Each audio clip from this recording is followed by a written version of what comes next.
দেখেন, শুধু এইবার যে আওয়ামী লীগ সরকারের যে পতন হলো, পরিবর্তন হলো, শুধু এই সরকারের আমল না, এই ৭১-এর পরে যতগুলো সরকার আসছে কোনো সরকার আমলেই আমরা হিন্দুরা নিরাপদ ছিলাম না।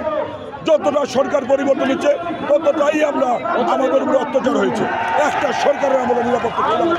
আওয়ামী লীগ ১৬ বছর দেশ পরিচালনা করেছেন, আওয়ামী লীগের আমলেও আমরা দেশে শান্তিভাবে ছিলাম না। অনেকে বলে যে হিন্দুদের সরকার হলো আওয়ামী লীগের আমলও আমরা অনেক নির্যাতিত হয়েছি। আপনারা জানেন ২০২১ সালে যখন দুর্গাপূজার সময় কুমিল্লা এক